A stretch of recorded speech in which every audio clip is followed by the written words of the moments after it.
Welcome, everybody, to the 227th episode of the Minnesota Outdoor Skills and Stewardship Series. It is spooky season, as her little ad said, so I get to show my little lamprey mouth there, the scary fish mouth.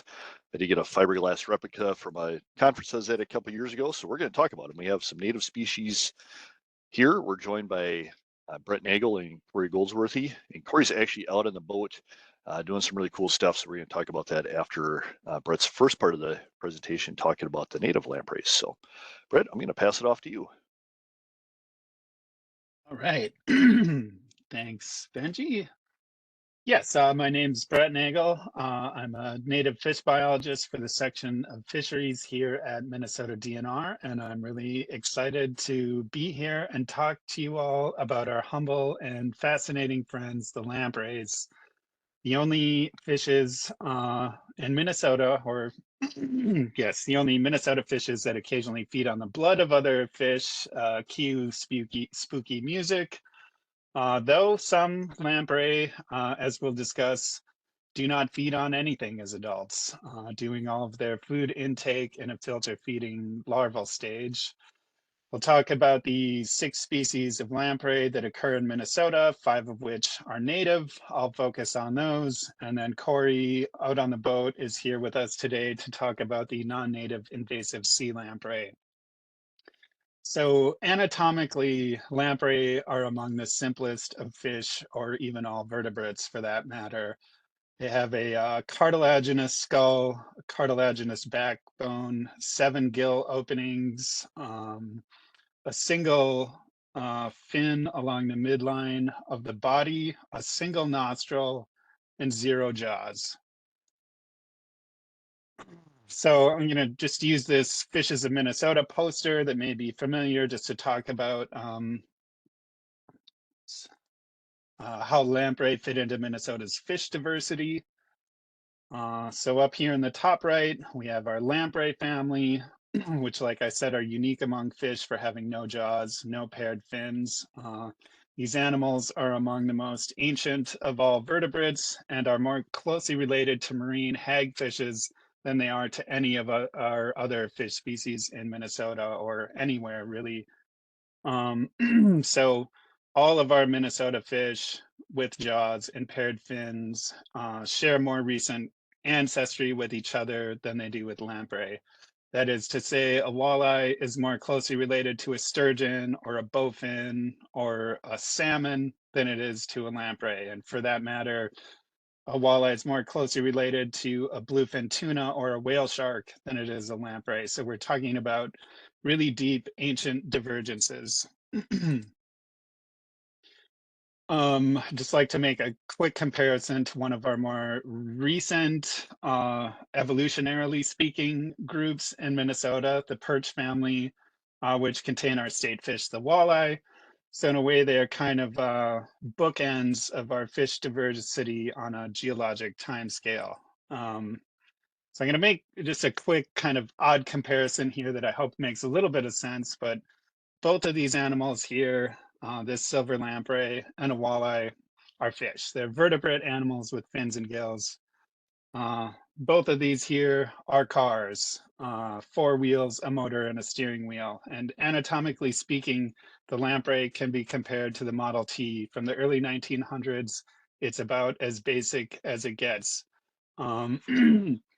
Whereas the walleye has a bony skeleton, highly mobile jaws capable of suction feeding, paired fins with bony connections to the skull, complex gas bladder to regulate buoyancy, low light vision, etc., etc. Just to put things in perspective, I'm going to talk a bit about geologic time. This is measured on a scale of hundreds of millions of years. So we have this time scale down here at the bottom of the screen.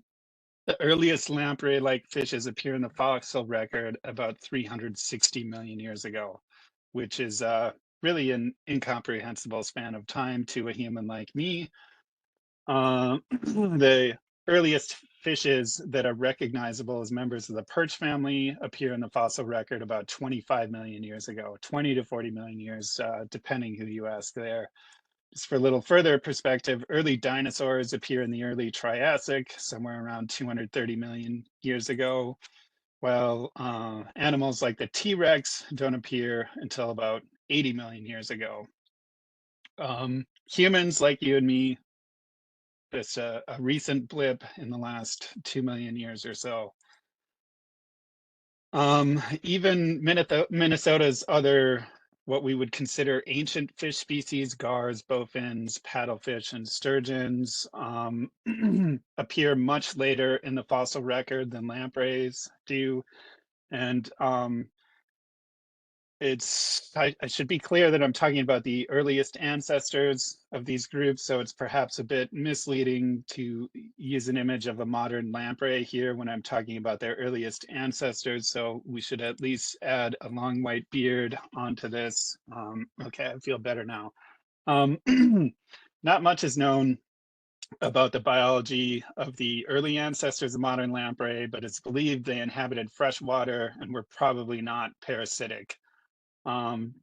Despite their amazingly ancient origins, they are in many ways anatomically simple, like I said, but they do have a fascinating and complex aspects of their biology. A recent study from a couple of years ago used genetic DNA sequence data to look at the timing of lamprey evolution and found that most of the modern species, including all 6 of our species that occur here in Minnesota, actually appeared relatively recently after the big nasty asteroid that meteor that is that killed off all of the non-avian dinosaurs. This is kind of a complicated figure from that recent paper. I just want to throw this up to show that. So this is kind of a family tree of all 45-ish living species of lamprey on the planet, and so this is a time calibrated family tree. And interestingly, the deeper splits or divergences in this family tree actually correspond pretty neatly to the breakup of the supercontinent Pangaea. And 5 of our 6 species that occur in Minnesota are in this group that is all in North America and the Eurasian continent. We do have one species, the American brook lamprey, that is actually more closely related to Pacific lamprey and Southern hemisphere lamprey. And that will come up a bit later, but also the villainous sea lamprey here I've highlighted is pretty closely related to most of our Minnesota species, excluding the American brook lamprey. Okay, coming back to present times here, there are, like I mentioned, 6 species of lamprey that occur in Minnesota, 5 of which are native to our waters and have happily coexisted with our native fish fauna for literally millions of years. The other is a particularly nasty intruder that arrived in Minnesota sometime in the 1940s and has been incredibly damaging to Minnesota ecosystems and fisheries. But it is, of course, the sea lamprey. Like I said, Corey is here with us today, and he's going to talk more in detail about the sea lamprey. But perhaps most nefariously, what this invasive species has done is has badly tarnished the good name of our native lampreys, which are admittedly maybe a bit revolting, but they are important members of our native ecosystems. Like I said, these all of our Minnesota fish species evolved in the presence of our native lampreys, and they're an important part of our native ecosystems. So this is kind of a crowded slide here, and the pictures are small, but what I want you to take away from this is the relative size of these animals. Part of why sea lamprey has been so destructive is that compared to our native lamprey, the sea lamprey is massive. They can attain sizes approaching 4 feet in length. They have this nasty, powerful suction cup or oral disc, as we call it, lined with rows of sharp teeth. That and the fact that Great Lake fishes did not evolve in the presence of this unwelcome newcomer. Just to reinforce this size comparison, here are a couple photos of an adult northern brook lamprey, which is native to Minnesota. As you can see, they are much smaller and I would argue much cuter than a sea lamprey. I also want to draw your attention to the mouth here. And you can notice that it doesn't have all those rows and rows of sharp, nasty teeth like a sea lamprey, but it is still a pretty powerful suction cup. Um, it's actually attached onto my hand in this photo. I've flipped it horizontally just so you can see it better, but it was actually hanging off my hand when I took this picture. And that's another thing I want everyone to take away from today is that lamprey do not, and in fact cannot feed on humans. They can hitch onto you for a ride or you know, stuck onto your hand if you're handling them, but they will not bore into your skin and attempt to feed on your juices like they would with a fish. Um, sorry.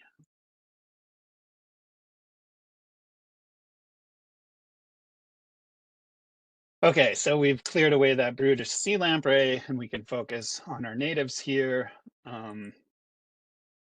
As I mentioned a moment ago, some lamprey do not feed on other fish as adults, or anything for that matter. Of our 5 species, 2 are parasitic, the silver and chestnut lamprey, and the 3 species of brook lamprey are non-parasitic. They don't feed as adults. They tend to be much smaller in size, as I mentioned, and they also tend to live in much smaller streams. So you find silver and chestnut lamprey in large rivers where other large fish are present for them to feed on. These brook lamprey are often in very small streams, something you could easily walk across that could be, you know, 6 to 30, 40 feet wide.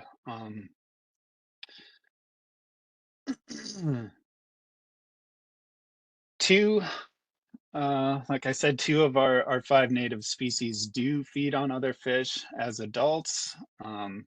Here we have a silver lamprey hanging off of the pectoral fin of a lake sturgeon. This is the oral disc of a chestnut lamprey. You can see, much like the sea lamprey, it is lined with these sharp teeth. They can form a really tight seal with the edge of this oral disc, and then they've got a sharp tongue. They can rasp a hole in the side of the fish and feed on their delicious blood. This is an adult silver lamprey in the hand here, and you can see that they are much smaller than a sea lamprey. They're generally less than 10 to 12 inches in length.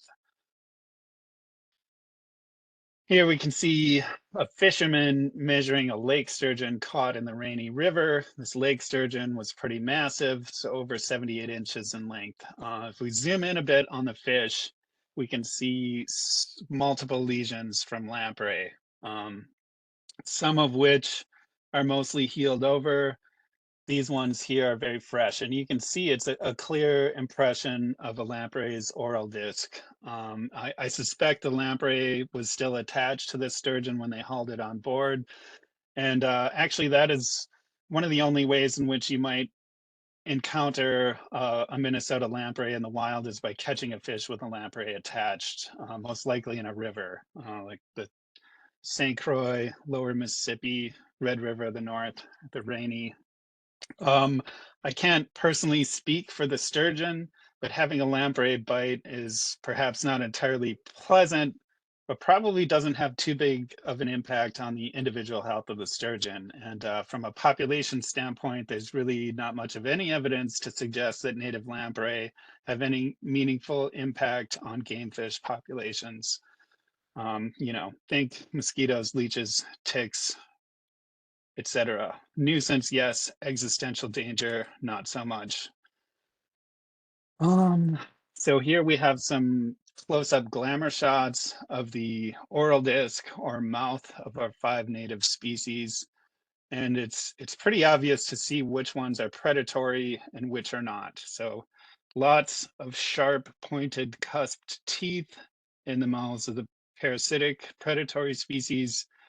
And the 3 non-parasitic brook lamprey do develop teeth to varying degrees. You can we already saw this picture of the northern brook lamprey that barely has anything going on teeth-wise. Um, but anyway, so that's what their oral morphology looks like. So now let's talk a bit about lamprey life history before we pass things off to Corey. Lamprey can be found in large lakes and large rivers. Like I said, particularly the predatory species, but all species of lamprey um, tend to spawn in mid-sized to smaller streams. They like to be in or near riffle habitats with cobble and gravel, coarse substrates, and swift current. And so these are non-parasitic brook lamprey here in this photo, and this is about the only way you would come across non-parasitic lamprey in the wild is finding an active nest in the spring during spawning. Um, it's pretty cool. Lamprey do use that suction mouth, even if they don't have the developed teeth for feeding, but they will use it to grab onto rocks to maintain position in the stream when they're migrating to the spawning grounds. But they also build a nest in the stream bed. They will clear out a small depression with larger rocks around the periphery, and the spawning takes place in that nest. The family name of lamprey in Minnesota is Petromyzontidae, which actually means rock sucker. It's where they got their scientific name. Um, so yeah, they will spawn on this nest in the current, and when the young larvae hatch, they drift downstream into slower moving waters, and then they burrow into the bottom of the stream. And they will spend the next 1 to 7 years, more like 3 to 7 years, in a larval stage, living in and amongst the sediment. So here we have a pile of writhing spaghetti. This is a pile of, so the name of lamprey larvae are called amocetes. It's a word that means sand bed. They don't really ever come out of the sand or muck that they're burrowed into unless you dig them up or zap them with a backpack electroshocker or something. So lamprey begin life in this larval stage, um, and they don't have eyes or that oral disc that we looked at pictures of a minute ago. They have this kind of hood-like feeding basket, and they just will have their head poking out of their burrow and are filter feeding microorganisms out of the water and out of the sediment. And that is their source of food for the first 3 to 7 years of their life. So um, predatory lamprey like silver and chestnut lamprey, um, kind of the fall before they would emerge in the spring, they might just start to develop an eye. Anyway, they will leave their burrows in the spring and migrate into larger streams and rivers in search of prey. Whereas the brook lamprey that don't feed as adult, they gather all the energy they need as larvae and basically just produce an adult to go spawn and die. So they will migrate towards their spawning grounds and spawn and then die, and their cycle starts again, and they never feed on a fish at any point in their life cycle. And another interesting thing to note is that adult lamprey do have a very acute sense of smell when it comes to locating larvae. There are bile acids they produce that actually allow adult lamprey to sniff out spawning grounds and navigate upstream into good places to spawn. Here is another picture of some larval lamprey. Here we have potentially multiple year classes. This on the right is an American brook lamprey. This picture was taken in August, and it's actually kind of starting to develop an eye under the skin, but it still only has this kind of hood-like filter feeding apparatus. But throughout the rest of the summer and into the winter, they will continue to develop and then emerge as an adult in the spring. um, but like I said, they will then spawn and die, kind of like a lot of species of mayflies. They spend most of their lives as larvae, and the adult is really only uh, a mechanism for reproduction. Fascinatingly, recent genetic research suggests that rather than the kind of 5 species as I've been talking about in Minnesota, it appears that the non-parasitic northern and southern brook lamprey are actually alternate life history strategies of silver and chestnut lamprey. So silver lamprey and northern brook lamprey are nearly genetically indistinguishable. And this may be a clever mechanism for these lamprey to persist in smaller streams where large fish are not readily available to prey on. They can spend the bulk of their lives as larvae filter feeding and just produce this non-predatory adult to spawn, whereas in larger streams and rivers, silver and chestnut lamprey can feed on other fish. They grow to a much larger size and do produce much larger clutches of eggs. That is to say that the silver and chestnut lamprey genomes appear to be capable of producing both parasitic and non-parasitic adult morphologies. These are still treated as separate species for conservation and management designations, but it does appear that whatever is going on with these fascinating animals is more complicated than what was previously understood, and I'm at about my time here, so I'm going to pass things off to Corey. Thank you so much for tuning in. I hope you can come away from today with an enhanced appreciation for our native lampreys here in Minnesota. Thanks so much.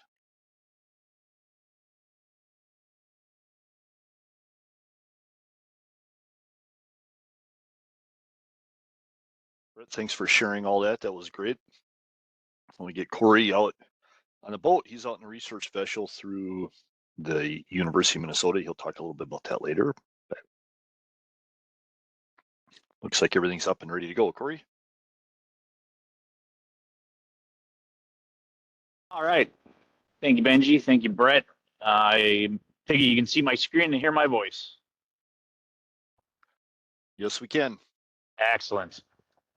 Well, thanks, Brett. That great introduction into lamprey, and as Brett mentioned, I'm having an issue here trying to get slides to advance.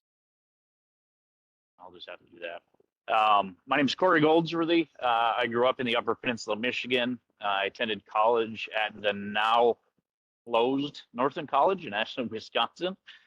Did some grad work in Tennessee Tech in Middle Tennessee, and have spent about the last 20 or so years here with the Minnesota DNR in the Duluth area.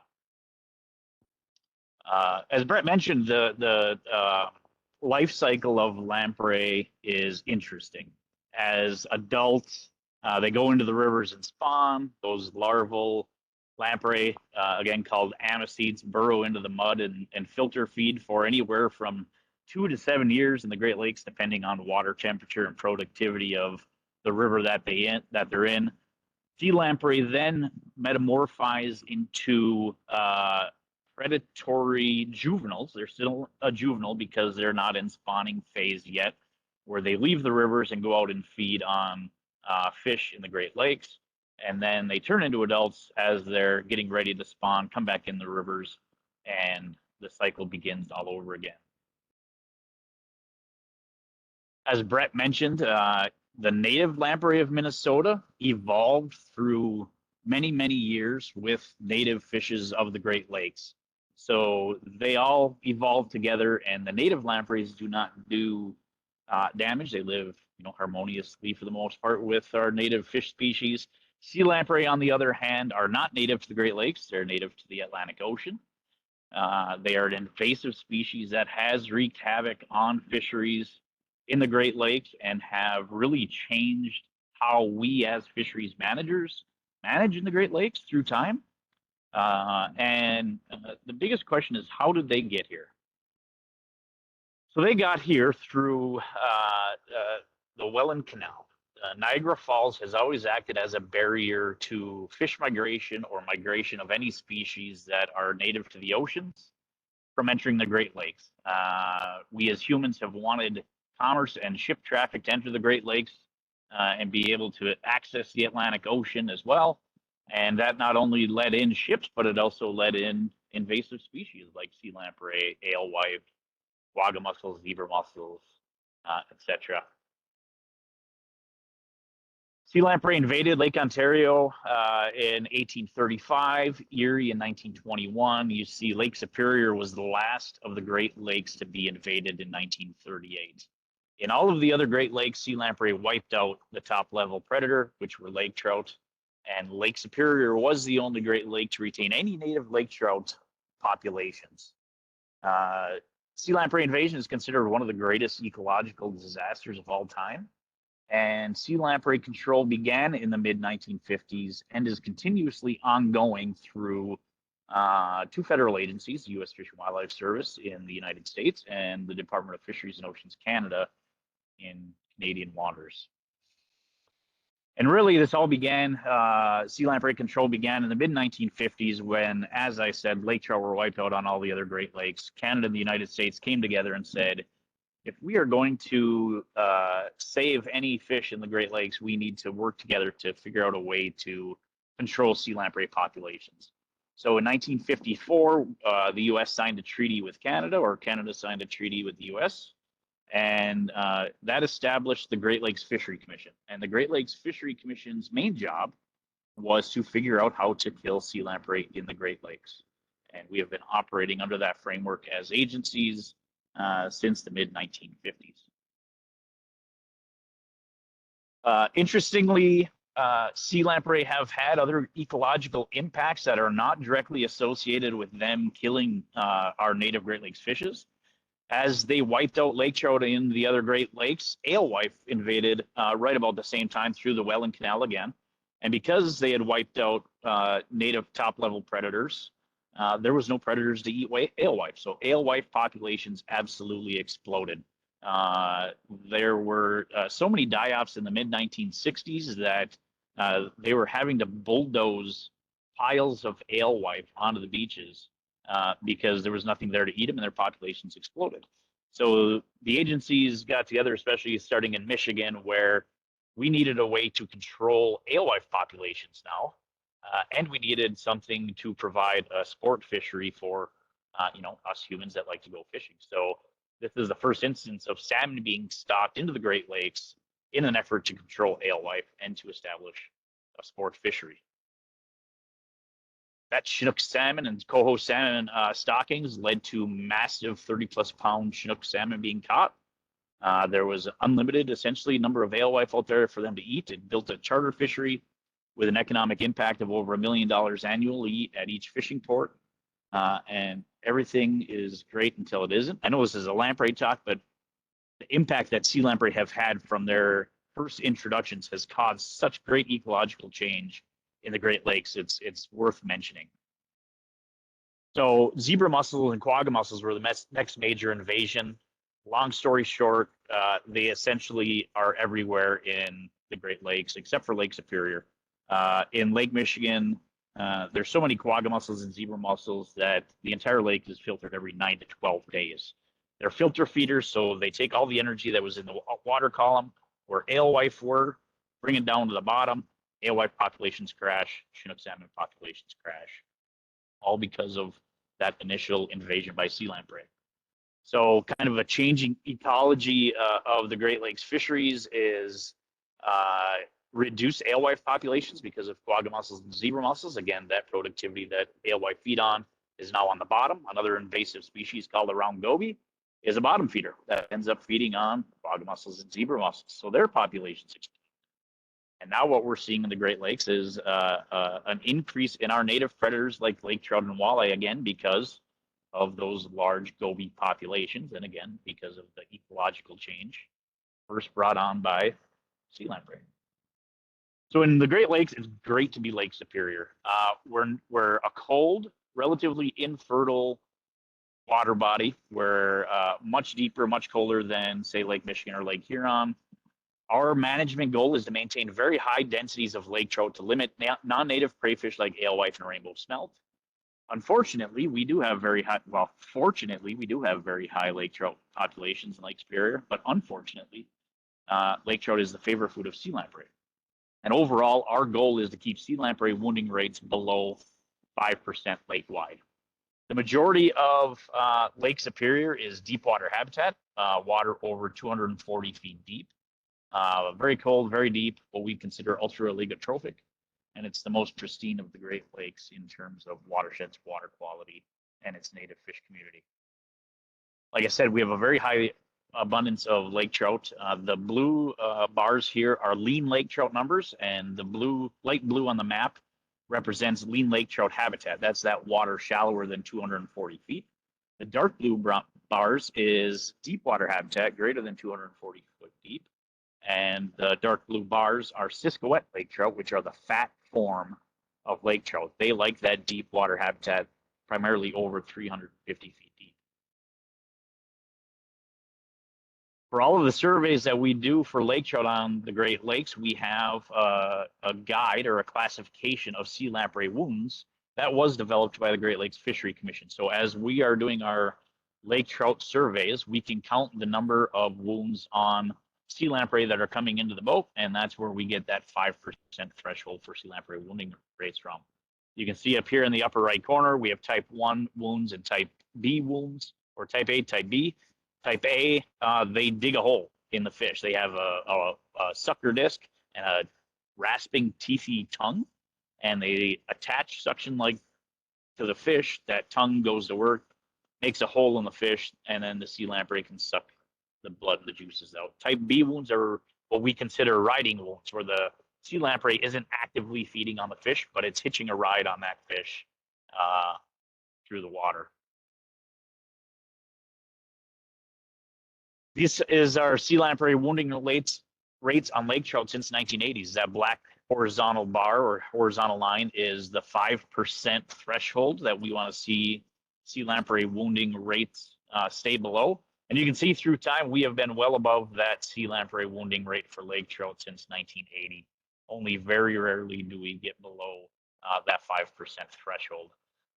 And even with the great sea lamprey control that goes on even today, sea lamprey in the Great Lakes kill more fish than the sport, charter, and commercial fisheries combined. So even though we are doing a great job of controlling sea lamprey, they still kill a lot of fish annually. So how do we control sea lamprey? And by we, I mean, again, the Great Lakes Fishery Commission is the commission, the binational commission that's tasked with treating sea lamprey. They have contract agents through the Fish and Wildlife Service and Fisheries and Oceans Canada, and those two agencies have larval assessment crews that go out and they electrofish streams, or they do granular balicide treatments and get an estimated number of amicetes or larval lamprey in the rivers. And then that goes into a model of cost benefit, whether or not it's worth treating these streams. And the way that they treat them is through a lampricide primarily. This lampricide was developed in the mid-1950s after formation of the Great Lakes Fishery Commission. It is a targeted lampricide, meaning it only kills lamprey. It doesn't kill fish. There are some native species that are a little more sensitive to lampricide treatments, like lake sturgeon. But lampricide, again, is the primary control mechanism for killing sea lamprey amicetes in Great Lakes tributaries. They also have adult assessment crews, which are trapping crews. You'll see these on primarily bigger rivers throughout the Great Lakes, where they deploy these traps. The sea lamprey swim into the traps, and they are removed from the system. The next control mechanism are barriers, and there are barriers like these which allow fish passage, but don't allow sea lamprey to move upstream. There's barriers like this one here, which is just an old low head barrier dam that was not built to prevent sea lamprey from moving upstream to spawn, but it acts as a sea lamprey barrier anyway. And then you have some electrical barriers that prevent sea lamprey and unfortunately other fish from going upstream to spawn. One of the big issues in the Great Lakes now is these old dams that were built in, say, the late 1800s, early 1900s that are now aging and in some instances failing. Anytime a dam opens up in the lower sections of a river, that opens up additional sea lamprey spawning and rearing habitat. So one of the big things in the Great Lakes now is identifying these aging barriers and figuring out what we're going to do with the barrier in either preventing sea lamprey from getting into the river to spawn or figuring out a different control mechanism so we're not creating more sea lamprey and killing more fish by removing barriers. And there's also risk management. This is a section of sea lamprey control that they support all of the program areas, and their main purpose is to assess and minimize impacts to non-target species, particularly lake sturgeon. They coordinate with federal, provincial, state, tribal entities, First Nations. They do non-target surveys, doing toxicity tests, making sure that the lampricide treatments that are going on are not negatively impacting those native species that we're trying to protect. They work with groups like Save Our Sturgeon and other outreach mechanisms. There's a great documentary called The Fish Thief that goes through the history of the invasion of sea lamprey into the Great Lakes and how sea lamprey control came to be. Benji's going to put a link into the chat for it. I would suggest going and watching this. It's a great documentary that really highlights the long history of sea lamprey invasion and sea lamprey control in the Great Lakes. For more information, you can go to the Great Lakes Fishery Commission webpage, the glfc.org. We do have a Minnesota DNR Lake Superior Area Fisheries webpage that you can link to there, or just Google search Minnesota DNR Lake Superior. And thank you for your time, and I appreciate the opportunity to speak today.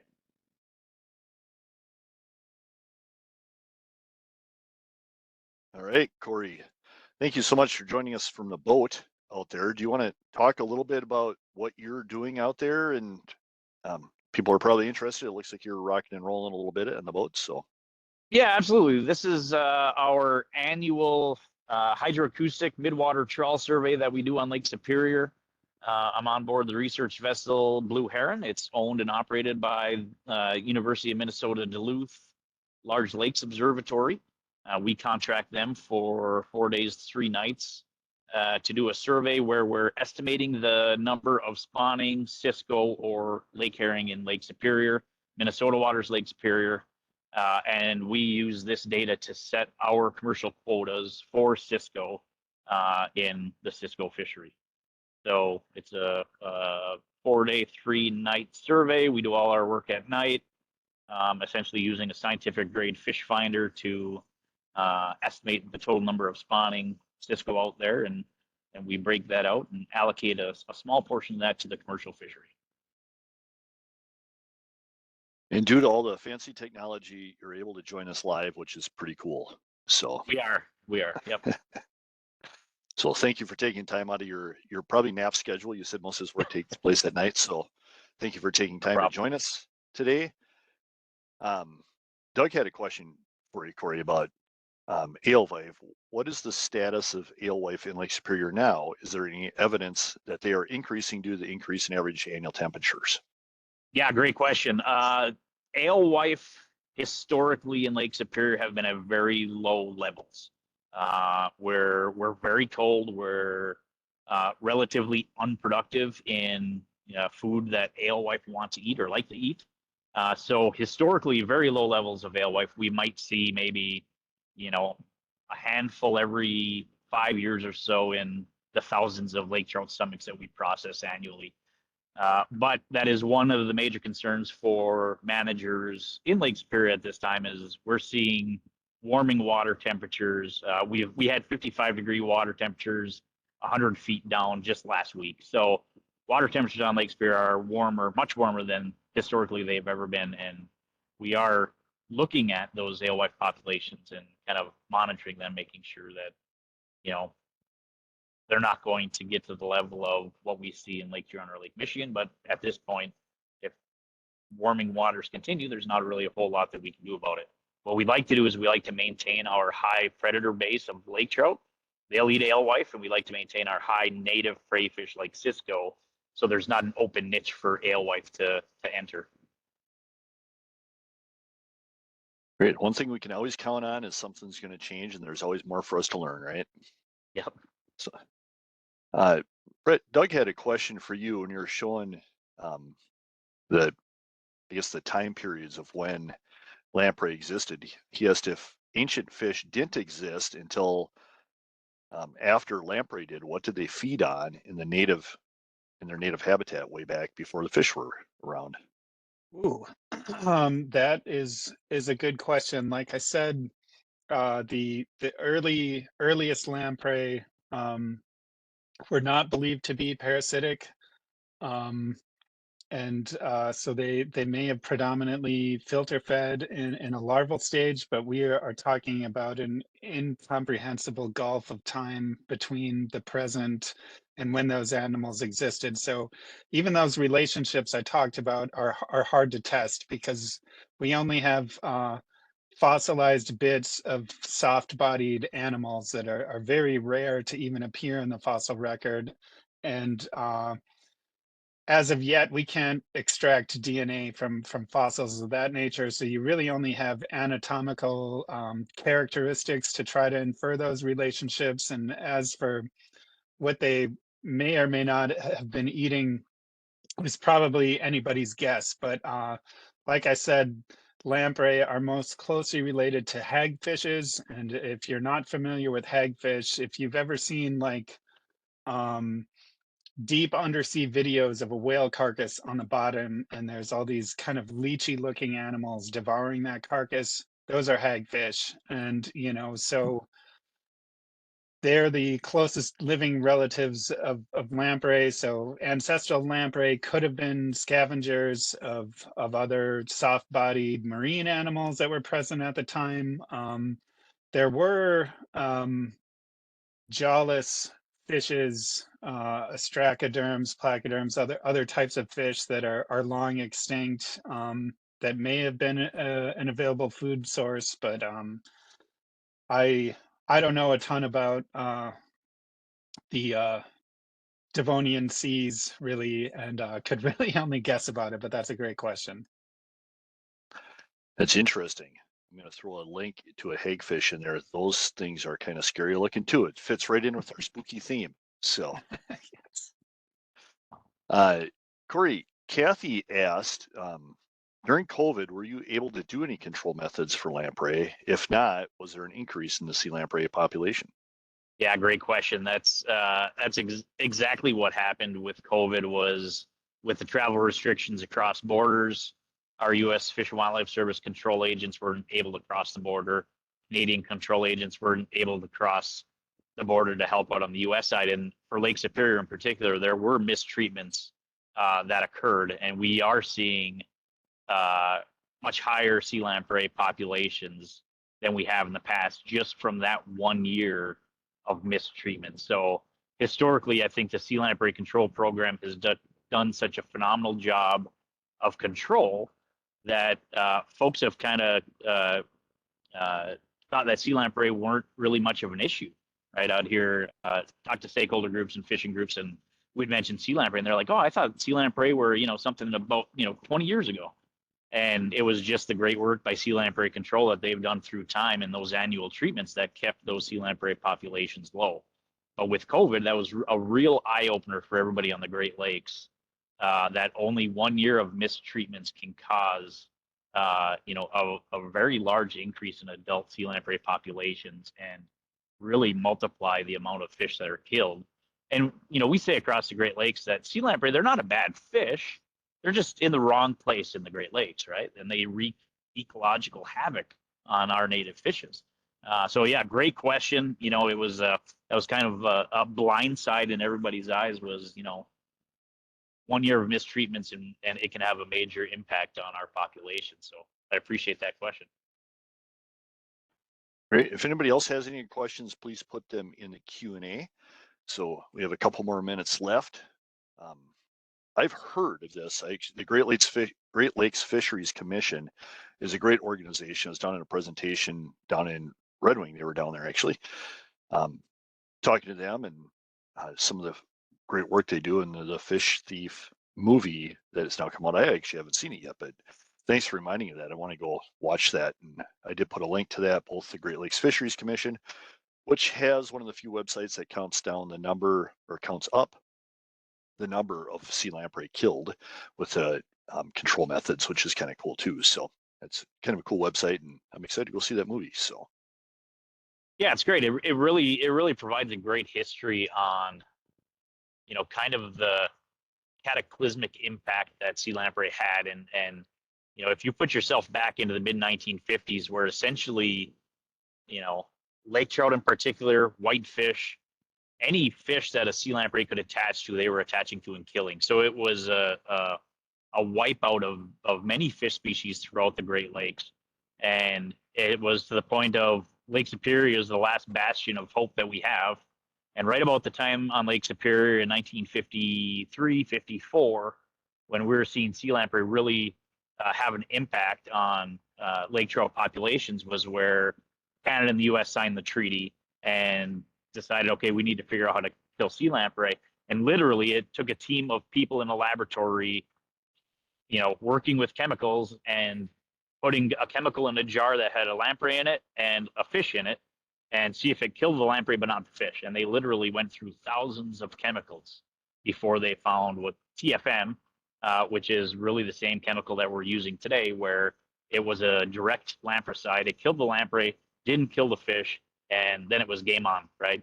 Essentially, start trying to treat as many tributaries as you can, and that's kind of the same point where we are today. yeah, that's interesting. Doug had another question in here for you, Corey, about are there any estimates on the increase in sea lamprey due to the lack of chemical control during COVID? And did it vary by the lakes? Yep, it did vary by lake. I think Lake Ontario might have been one of the most impacted. I don't have the exact numbers in front of me, but you can definitely go to the Great Lakes Fishery Commission website.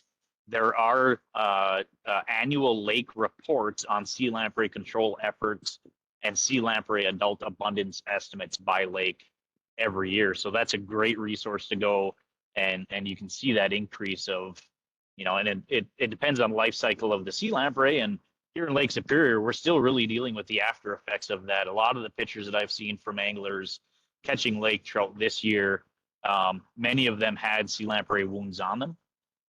And we've had reports of folks catching more sea lamprey attached to lake trout than we ever had before. And I even had one of our charter captains say that he had a sea lamprey attach to his outboard and hitch a free ride. So when you're seeing sea lamprey start hitching a ride on boats, there's quite a few out there. So what are the recommendations if you have one attached to your boat or attached to a fish you catch? Throw them in your live well until you get out and throw them in the trash, or throw, whatever you're comfortable with doing, right? I know folks are maybe not be comfortable with euthanizing a sea lamprey or euthanizing any animal. You can putting back one sea lamprey isn't going to really hurt anything. That's what sea lamprey control is for. We see we have a fish trap on the Knife River. We see a seagull that loves to fish below our trap and eat sea lamprey. So if you have a favorite pet seagull around, that's a good way to get rid of your sea lamprey. But I'd say whichever you're comfortable with, right? Great, thank you for sharing that. Can humans eat them? Kristen was wondering. I don't know if anybody's tried to have a diet of sea lamprey. Sea lamprey pie is a delicacy in Great Britain, apparently, England.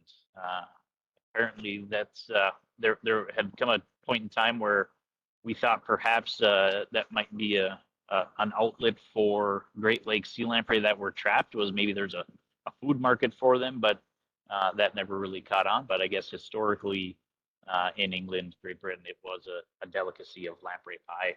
Personally, I'm not sure I can bring myself to eat lamprey pie. No offense to our native lampreys, but I don't know, maybe we can have a good, DNR, Great Lakes Commission partnership between us and Betty's Pie and get some sea lamprey pie out there in the North Shore. There you go. Sure. Always looking for good partnerships. So I don't see any other questions in your. Doug says, yes, I have eaten them. Sea lamprey stew over angel hair pasta. Ooh. So that sounds like a meal you could put out for Halloween, which is coming up here in a week or so, and probably scare a few people off. They might not be the first thing picked out of your basket. But I want to thank everybody for joining us today. Great information. It's a fascinating story. I'm always reminded every time I do one of these programs, the impacts humans have had on the world, I guess, and all the land.